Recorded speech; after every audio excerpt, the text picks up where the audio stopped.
Market లో invest చేసి మీ డబ్బులు డబుల్ చేసుకోవాలనుకుంటున్నారా? సుందరరామిరెడ్డి గారి లైవ్ సెమినార్ కి అటెండ్ అవ్వండి. హలో రామ్ గారు. Hi Nagaraju. Coming to subject sir, criticism అని డిస్కస్ చేద్దామని అనిపించింది. అంటే మనకు తెలియకుండా కొంతమంది బయట నుంచి 4 రకాల మాటలు మాట్లాడేస్తూ ఉంటారు. అందులో ఎంత నిజం ఉంది, అక్కడ ఏం జరిగింది అనేటువంటిది కూడా తెలియదు.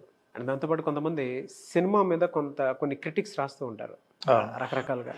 అది 100 కోట్ల బడ్జెట్ అవనివ్వండి, 200 కోట్ల బడ్జెట్ అవనివ్వండి, ఏదైనా సరే ఏంటంటే అదోలాంటి ఎవరి స్టైల్లో వాళ్ళు రివ్యూలు రాస్తారు.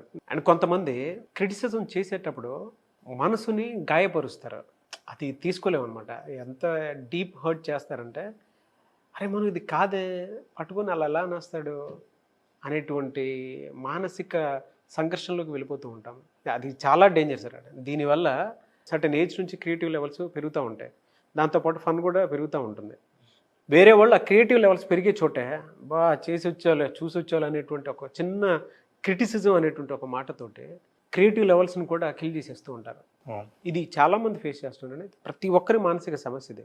అది ఆఫీస్లో ఫేస్ చేస్తున్నారా, బయట ఫేస్ చేస్తున్నారా, సొసైటీ నుంచి ఫేస్ చేస్తున్నారా, ఇంట్లో ఫేస్ చేస్తున్నారా, ఫ్రెండ్స్ నుంచి ఫేస్ చేస్తున్నారా అనే విషయం పక్కన పెడితే బట్ అది ప్రతి చోట ఉంది. కాబట్టి అడుగుతున్నాను, ఈ క్రిటిసిజం అనేది ఎలా ఉండాలి, ఏ విధంగా దాన్ని మనం ఓవర్కమ్ అవ్వాలంటారు? అసలు మనం క్రిటిసిజంని ఎంత బాగా చెప్పినా విమర్శ అని అంటూనే ఎక్కడో గుండెలో కలుక్కుమంటుంది బాగా. అంటే మానసికంగా అది కృంగిపోయేలా చేసేస్తారు. అసలు ఎందుకు విమర్శ కృంగిపోయేలా చేస్తుందంటే, విమర్శ ఒక రకమైన నిరసన. తను ఏదైనా చెప్తున్నప్పుడు విమర్శలో ఏముంటుందంటే, నువ్వు ఏంటని నువ్వు అనుకుంటున్నావో నువ్వు కాదు అని చెప్తున్నప్పుడు అది విమర్శ. మీరు ఇదేమో సూపర్ హిట్ అనుకుంటున్నారేమో, కాదు అని రాస్తే విమర్శ. మీరేమో చాలా అందంగా ఉన్నారనుకుంటున్నారేమో, అస్సలు లేరు, విమర్శ. ఏ వ్యక్తి అయినా నేను ఇది ప్రజెంటేషన్ ఇచ్చాను, చాలా బాగా ఇచ్చాను అనుకున్నాను, నేను ఇది అనుకున్నాను, అవతల వాళ్ళు నువ్వు అది కాదు అని చెప్తే అది విమర్శ. అందుకనే అది గుండెలో కలుక్కుంటుంది, బాధేస్తుంది. అయితే విమర్శ చాలా ప్రధానమైన విషయం జీవితంలో. ఎందుకంటే మన ఆలోచనలను, మన జీవితంలో రోజు ఎట్లా గడవాలో నిర్ణయించేది ఒక్కొక్కసారి విమర్శే. చాలామంది విమర్శని చాలా పాజిటివ్గా తీసుకోవాలి, నెగిటివ్గా ఉన్నా సరే దాన్ని డెవలప్మెంట్కి ఉపయోగించుకోవాలని చెబుతుంటారు. దాని గురించి కూడా మనం మాట్లాడదాం. అయితే విమర్శ ఎందుకు అట్లా బాధ పెడుతుంది అని అంటే, కొన్ని ఫండమెంటల్ డీప్ అనాలిసిస్కి మనం వెళ్తే, యాక్చువల్గా నిజంగా విమర్శ చేస్తే భాషే అది. You are not good, this is failed, it is not hit, ఇట్లాంటివన్నీ ఈ భాషే. భాషకు నిజంగా బాధ పెట్టే శక్తి లేదు, భాషకు బాధ పెట్టే శక్తి లేదు. కానీ భాషకున్న ఎమోషన్స్ ఏవైతే ఉన్నాయో, భాషలో దాగి ఉన్న ఎమోషన్స్ ఏవైతే ఉన్నాయో, నీ దగ్గర ఏ డిక్షనరీ ఉందో నీ డిక్షనరీ నిన్ను బాధపెడతా.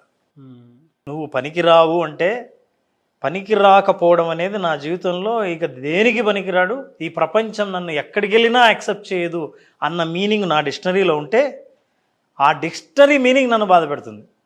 ఇంకోటి, నువ్వు పనికిరావు అంటే, నీకు పనికి రాకపోతే చాలామందికి పనికి వస్తాను పోవాయి అని కూడా అనొచ్చు, ఎందుకంటే నా డిక్షనరీలో చిన్న మీనింగ్.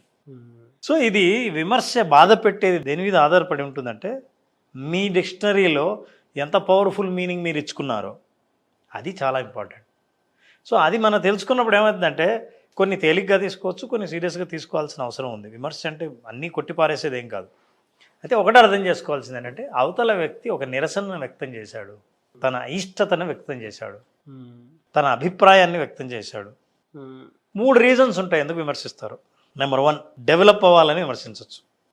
ఫర్ ఎగ్జాంపుల్, ఫుడ్ తిన్నారు, టేస్ట్ బాగుంది కానీ ఉప్పు కొంచెం తక్కువ అయింటే బాగుండేది.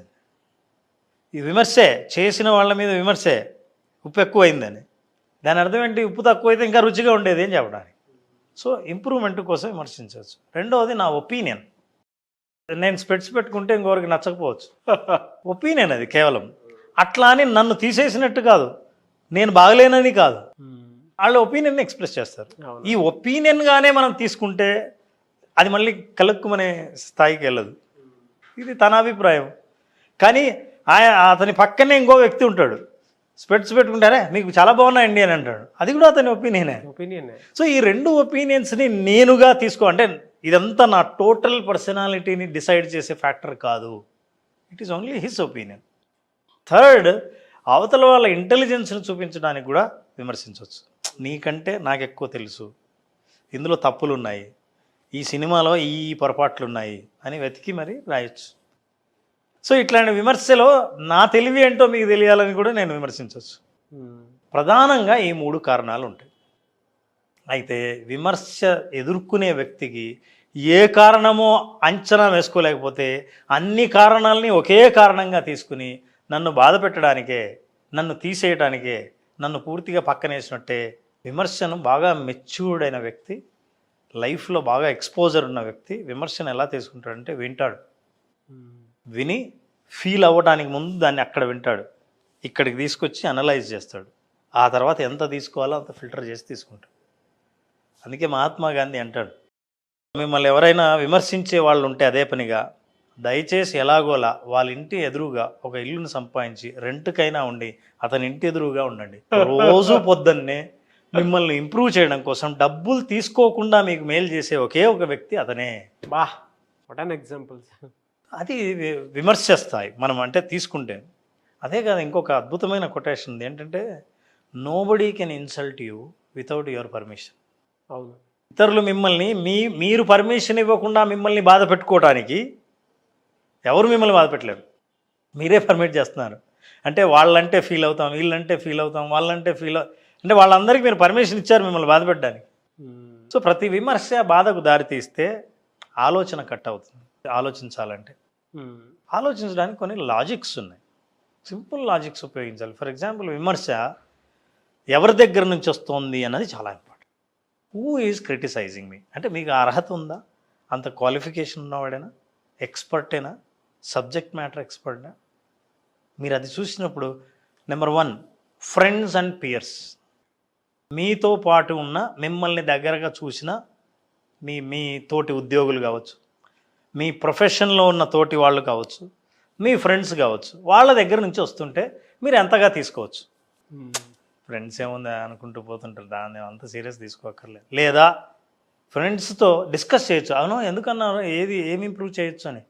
ప్రతి విమర్శించిన వాటితో మీరు డిస్కస్ చేయలేరు. అవును. కానీ ఫ్రెండ్స్ అయితే అవకాశం ఉంటుంది. సో ఫ్రెండ్సే కాబట్టి మీకు అవకాశం ఉంది కాబట్టి డీటెయిల్స్ తెలుసుకోండి.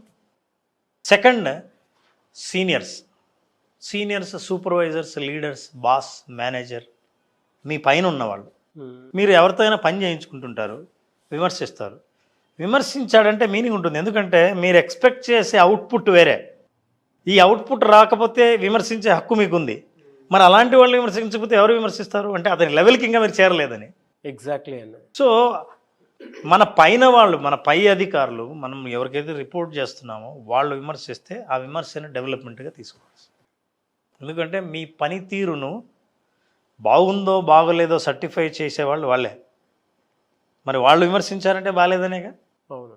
కారణాలు వేరే ఉంటాయి. ప్రతిసారి మీరు లేదండి ఆయన ప్రతి పనిని విమర్శిస్తుంటాడు, ఆయన తృప్తిపరచడం సాధ్యం కాదు, ఆయన్ని ఎప్పుడు ఇదే తీరే అని అనుకోవచ్చు, మనల్ని మనం సమర్థించుకోవచ్చు. థర్డ్ వచ్చేసి ఎక్స్పర్ట్స్. ఎక్కడో ఒక రంగంలో ఉన్న ఎక్స్పర్ట్ మిమ్మల్ని చూసి ఇందులో ఒక లోపం ఉంది అని చెప్పాడంటే, అమ్మో ఆ ఎక్స్పర్ట్ విమర్శించాడంటే మనం సీరియస్గా పాఠంలాగా తీసుకోవాలి. Fourth, relatives. మీ గురించి, మీ నేచర్ గురించి బాగా తెలిసిన వాళ్ళు విమర్శిస్తే ఆ విమర్శను ఎలా తీసుకోవాలి. ఇప్పుడు 4 కేటగిరీలు మనం అనుకున్నాం. ఫస్ట్, మీరు ఎక్కడైనా సరే విమర్శ వింటేనే, ఇప్పుడు విమర్శ మనతో పాటు ఇంత ముందులాగా మామూలుగా విమర్శ కాదు, విమర్శ స్థాయి దాటి ఇప్పుడు సోషల్ మీడియాకి వచ్చింది. అవును. సోషల్ మీడియాలో ఎవరైనా ఏదైనా రాయొచ్చు, క్రిటిసైజ్ చేయొచ్చు. క్రిటిక్స్ అనే ఒక ప్రొఫెషన్ కూడా ఉంది. సో చాలామంది క్రిటికల్గా ఉండి సోషల్ మీడియాలో రాస్తుంటారు. సో అప్పుడు ఒక్కసారి అది చదివిన తర్వాత స్టాప్ దేర్, ఫిల్టర్ ఇట్. వీళ్ళు ఏ కేటగిరీ, రాసిన వాళ్ళు ఎవరు, అయిన తర్వాత మీరు ఎలా తీసుకోవాలో చూడండి. ఇప్పుడు దీనివల్ల ఏమవుతుందంటే మీరు బాధపడే సగం సమయాన్ని మీరు కట్ చేసినట్టు. విమర్శ ఆ కలుక్కుమనే దాకా, అంత దాకా అసలు మనం అలో చేయం. విమర్శ విమర్శ మన డెవలప్మెంట్ కోసమే అనే పాజిటివ్గా ఆలోచించాలి. విమర్శించకపోతే మనకి ఎలా తెలుస్తాయి మన లోపాలు, ఇవన్నీ సాధారణంగా అందరికీ తెలిసినవి. సింపుల్ ఎగ్జాంపుల్ ఏమంటే, కస్టమర్ కంప్లైంట్ ఇస్తే unhappy customer, every unhappy customer is every opportunity for the growth.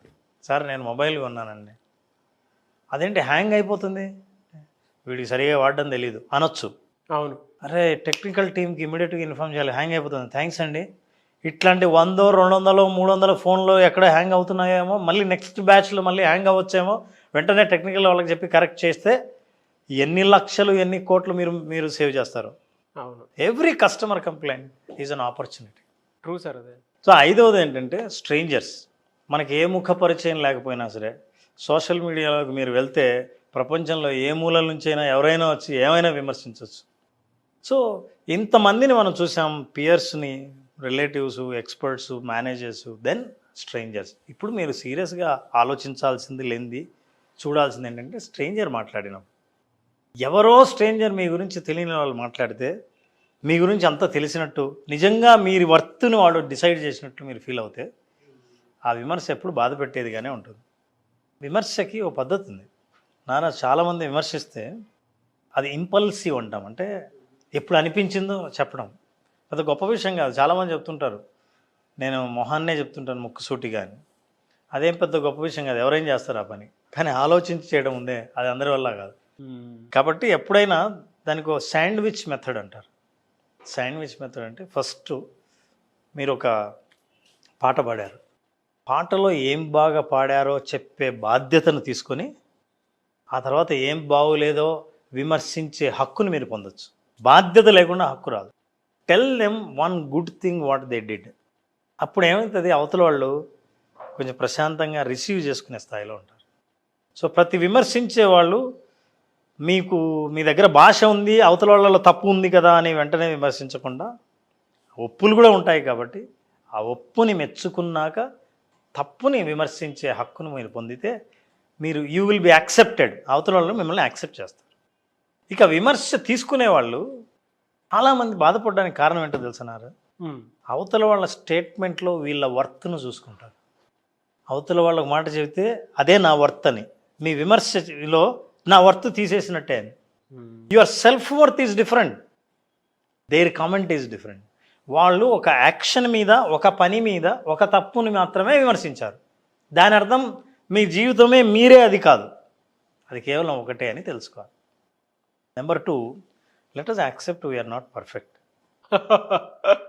అన్నిట్లో పర్ఫెక్ట్ ఏం కాదు. అందులో ఒక ఎక్స్పర్ట్ కూడా విమర్శించకూడదు అనుకునేంత పర్ఫెక్షన్ రాదు.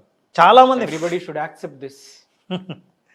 మనం యాక్సెప్ట్ చేయకపోతే ఏమవుతుందంటే ఎదురు తిరుగుతాం, అవతల వాళ్ళ నిరసనని ఒప్పుకోం. మీరు ఒప్పుకున్నప్పుడు చూడండి మైండ్ సెట్ ఎలా ఉంటుందో. ఏమంటే మీరు మాట్లాడుతున్నప్పుడు రోల్ అవుతున్నట్టుంది, సరిగ్గా స్పష్టంగా రావట్లేదు అని అంటే, అవునా ఎప్పుడు అట్లేం లేదే అని అన్నారనుకోండి, ఇంకా అప్పటి నుంచి మీ స్ట్రెస్ బిగిన్ అవుతుంది.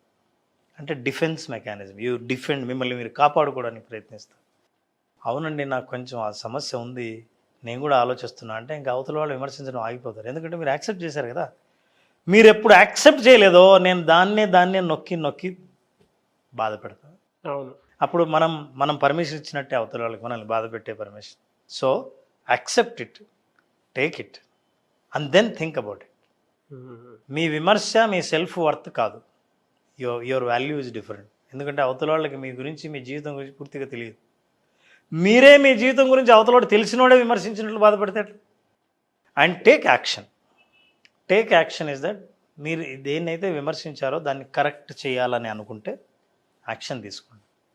అంటే కరెక్షన్ చేసే ప్రయత్నం చేయండి. ఎందుకంటే డెవలప్మెంట్ అనేది ఎలా అవుతారో చెప్పండి. అవును, ఇది లోపం అని తెలిస్తేనే కదా. ఆ లోపం చెప్పేవాళ్ళు ఎవరు? విమర్శకులే.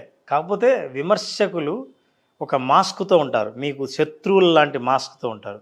మీరు కనుక ఆ మాస్క్ తీసి వాళ్ళని చూస్తే వాళ్ళు మిత్రులు అవుతారు. పైగా ఇంకా కొంతమందికి గట్స్ ఉండవు, కానీ కొంతమంది ఆ పని చేస్తారు. ఫోన్ చేసి కొంచెం ఏదన్నా దాంట్లో తప్పులు ఉన్నాయేమో చూసి చెప్పండి. ప్రోయాక్టివ్గా మీరు అడిగారు అనుకోండి, ఫుల్ సాటిస్ఫాక్షన్. అప్పుడు అతను విమర్శించినా సరే నేనే కదా అడిగింది. అంతే. ఇట్లాంటి పద్ధతులన్నీ మనం పాటించడం ద్వారా విమర్శ మనల్ని అంతగా బాధ పెట్టేంత శక్తి దానికి ఉండదు. అవి కేవలం పదాలే. ఒక క్రిటిసిజంని ఎంత పాజిటివ్గా చెప్పొచ్చు ఇవాళ తెలిసింది సార్. చూడండి, ఏదైనా యాక్సెప్ట్ చేయాలి అనేటువంటి విషయం ఉంది చూసారా, అందులో కూడా టైప్స్ చెప్పారు మీరు. కొంతమంది నిరసనని రాతపూర్వకంగా చెప్తారు, కొంతమంది మాటల రూపంలో చెప్తారు, కొంతమంది మనం అడ్వైస్ తీసుకుంటే దాన్ని బట్టి చెప్తారు. ఏదైనా వీ హ్యావ్ టు యాక్సెప్ట్ అంతే. మీరు ఇందాక గాంధీజీ గారు ఒక మాట అన్నారని చెప్పేసి అన్నారు కదా సార్. ఫస్ట్ ఎవరైతే మనల్ని విమర్శిస్తూ ఉంటారో వాళ్ళ ఇంటి ముందు మన ఇల్లు ఉండాలని చెప్పేసి అనుకోండి అని చెప్పేసి. ఎందుకంటే కరెక్ట్ చేయడానికి రైట్ పర్సన్ వాళ్ళే తప్ప ఇంకెవరు ఉంటారేమో కదా సార్. కొన్ని లోపాలను ఎత్తి చూపించి క్రిటిసైజ్ చేస్తూ ఉంటారు కదా, డీప్ హర్ట్ చేసినట్టుంటాయి. అటువంటి వాళ్ళని ఎలా తీసుకోవాలి మనం? Very good. కొంతమంది ఇంటెన్షనల్గా చేస్తారు. ఇంటెన్షనల్ అంటే వాళ్ళ ఉద్దేశం కేవలం బాధపడాలని, బాధ పెట్టాలని. ఎందుకంటే సహజమైన లోపాలని ఎత్తి చూపడం చాలా తప్పు. మీరు ఏదైనా ఒక ప్రయత్నం చేస్తుంటే, ఏదైనా సృష్టిస్తుంటే, ఆ సృష్టిలో లోపాలు చెప్తే, మీరు సృష్టిస్తుంటే ఏదైనా ఒక కళారంగంలో ఉన్నారు, లేదా ఒకటి ఏదైనా ప్రోడక్ట్ డెవలప్ చేస్తున్న దాంట్లో లోపం ఉంటే చెప్తే అది మనకు ప్రయోజనమే.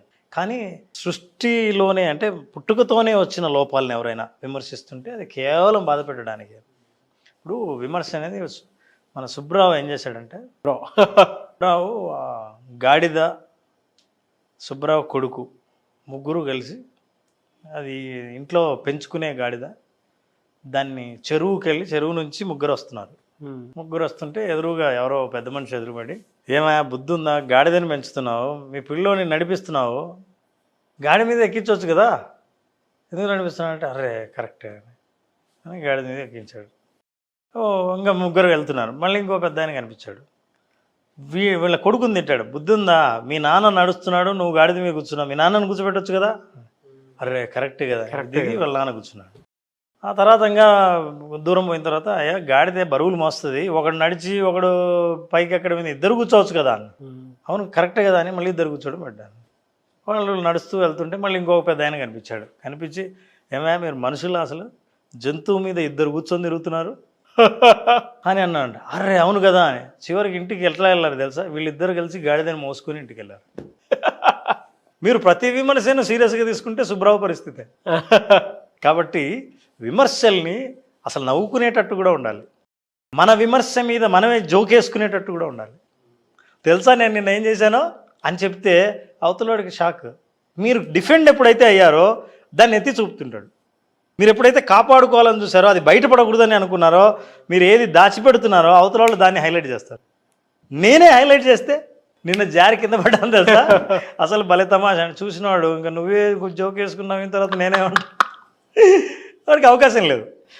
కాబట్టి ఏదైనా లోపం ఉంటే లోపాన్ని దాచిపెట్టే ప్రయత్నం చేస్తే ఎత్తి చూపేవాళ్ళు చాలామంది తయారవుతారు. మనమే ఏంటి విమర్శించుకుంటే అభివృద్ధికి ఛాన్స్ ఉంది, మెంటల్ డిస్టర్బెన్స్కి తక్కువ ఉంది. అందుకే కన్స్ట్రక్టివ్ క్రిటిసిజం, డిస్ట్రక్టివ్ క్రిటిసిజం అంటారు. అవతల వాళ్ళు క్రిటిసిజం మాత్రమే చేస్తారు, దాన్ని కన్స్ట్రక్టివ్గా మార్చుకోవాల్సింది మీరే. అందుకే ఒక విషయం ఉంది, ప్రతి విమర్శ రాళ్ళు అయితే ప్రతి ఒక్కరూ రాళ్ళు విసిరేస్తుంటే నువ్వు నిర్ణయించుకో, ఆ రాళ్ల కింద పడి సమాధి అయిపోతావో, ఆ రాళ్ళన్నీ పేర్చుకొని కోటలాగా మార్చుకొని ఆ కోటకు రాజు అవుతావో. సో విమర్శ అనేది కేవలం భాషే, పదాలే. మీరు దాన్ని ఎలా పేర్చుకుంటారో మీ ఇష్టం. Excellent sir, thank you so much Ram garu. Thank you.